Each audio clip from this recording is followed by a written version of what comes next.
Hello အားလုံးပဲမင်္ဂလာပါကျွန်တော်နာမည်စီလုံးဖြစ်ပါတယ်ဒီနေ့ကတော့ကျွန်တော်အပေါင်းစင်းလေးဖောက်ပြသွားမှာဖြစ်ပါတယ်ထွေထူးပစ္စည်းလေးတော့မဟုတ်ပါဘူးကျွန်တော်အတွက်သုံးလို့မဲ့ပစ္စည်းလေးဖြစ်ပါတယ် tripod လေးပါဒီ blog ရိုက်တာတွေပြီးတော့ဒီကျွန်တော် guitar DVD ချင်းဆိုတဲ့ဟာတွေကိုကျွန်တော်ဗီဒီယိုမှတ်တမ်းလေးယူခြင်းလုပ်ဆိုပြီးတော့ကျွန်တော် tripod လေးဝယ်ခဲ့တာဖြစ်ပါတယ်tripod တစ်စိတ်ကတော့ long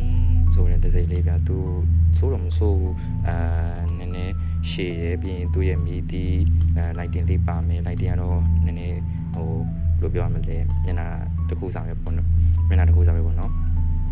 ဒီသူ့ရဲ့ lighting ထဲမှာဆိုလို့ရှိရင်လည်း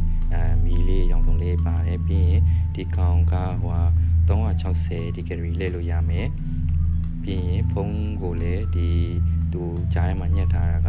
ဟို rubber သားလေးထည့်ပေးထားဆိုဖုန်းပေးအနာစာလေးဖုန်းပွန်းတာတွေအတွက်ကလည်းစိတ်ပူစရာမလိုဘူးပြီးရင်သူ့ရဲ့ lighting မီးလေးကလည်းဒီလိုမျိုးရောင်စုံလေးပါမယ်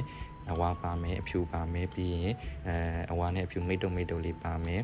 ပြီးရင်သူရဲ့ဒီ bluetooth နဲ့ချိတ်ပြီးတော့သုံးရတဲ့ဟာလေးလည်းပါမယ်ဒီ tripod လေးမိသားစု line အပြင်မှာသွားတာလို့ဖြစ်ဖြစ်တကယ်ချင်းနဲ့အဖွဲ့လိုက်သွားပဲဖြစ်ဖြစ်အပြင်မှာတပုံရတဲ့ခါကျလို့ရှိရင် tripod လေးမှာဖုန်းလေးညှက်ပြီးတော့ bluetooth နဲ့ချိတ်ပြီးတော့တပုံလေးအဝေးကနေ line ရိုက်လို့ရတယ်ပြီးရင်ဒီကောင်းရဲ့အရှိကကြတော့ maybe ကျွန်တော်ရက်က9ပေ6 9ပေ9လောက်တော့ရှိမယ်ဒီကောင်း9ပေလောက်တော့ရှိမယ်ထင်တယ်ဒီကောင်းအရှိကပေါ့နော်ဒီဆိုးတော့မဆိုးပြဒီ360 degree လဲရတာလေးလည်းပါတယ်ဘလော့ရရတာလည်းတော်တော်လေးကိုအဆင်ပြေအားလုံးပဲကျေးဇူးများတင်ပါတယ်